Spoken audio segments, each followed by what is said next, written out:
Sur le thème de l'hiver, du froid, du pôle Nord, voici Plouc. Regarde un igloo sur la banquise. Plouc. Connaissez-vous Plouc? C'est un pingouin qui habite au pôle Nord. Plouc était heureux sur sa belle banquise. Mais voilà, il avait un problème. Un sérieux problème. Qu'est-ce qu'il peut avoir comme problème? Tournons la page. Plouc avait peur de l'eau. Il ne pouvait pas attraper de poissons, et les autres se moquaient toujours de lui. Ça ne me dérange pas du tout, disait-il. Moi, je préfère sucer les arêtes que je ramasse sur la banquise. Miam. Mais ce n'était pas vrai. Plouc avait faim, toujours faim. Regarde.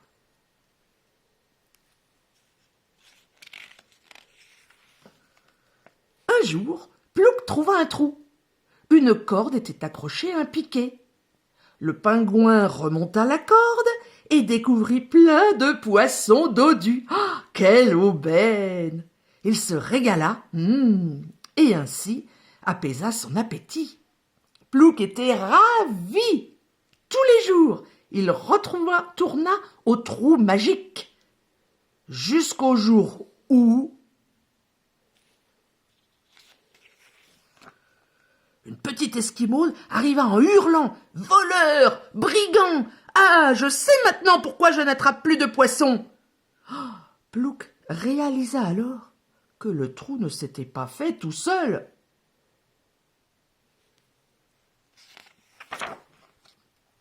Plouc voulut discuter, mais il voyait bien que la petite fille ne plaisantait pas.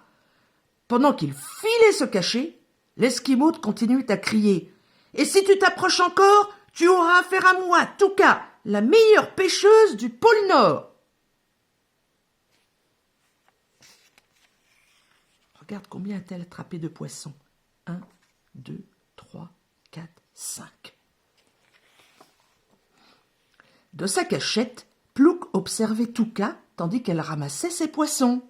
« Pauvre petite fille, se dit-il, je ne voulais rien lui voler. Comme elle a l'air courageuse, toute seule, sur la banquise, avec ce gros sac sur le dos. »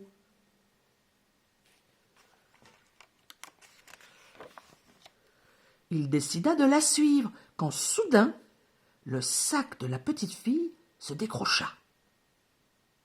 Regarde. La petite esquimaude hurla « Attends-moi, à l'aide, au secours !» Alors Plouc vit dans le sac une petite tête toute ronde.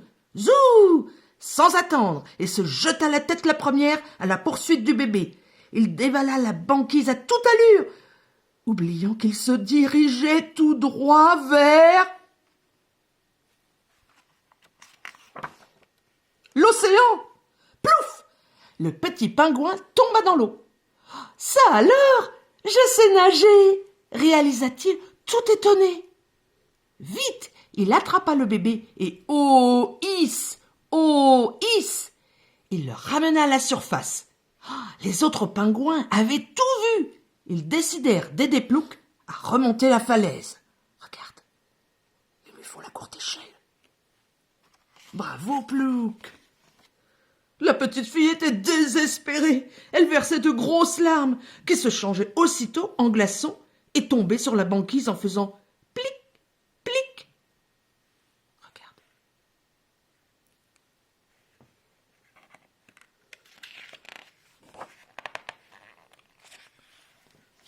Voyant Plouc s'approcher avec le bébé, elle s'écria « Toupiti, mon petit frère chéri, viens sous mon manteau, tu seras bien au chaud. » Touka était si heureuse que pour remercier Plouc, elle l'attrapa par le bec et lui donna un bisou, un vrai bisou d'esquimau. Il se frotte le nez, regarde. Plouc est tout surpris et puis il a les joues toutes rouges. Il est tout ému. Puis elle dit « Viens avec moi, petit pingouin, il faut vite emmener Toupiti dans mon igloo, sinon il va prendre froid. » Il est tout petit, parce qu'il est loin. Et les pingouins le suivent. Combien y a-t-il de pingouins qui les suivent? Compte. 1, 2, 3, 4, 5, 6, 7 pingouins. Connaissez-vous Plouc? C'est un pingouin, le plus heureux de tous les pingouins du pôle Nord.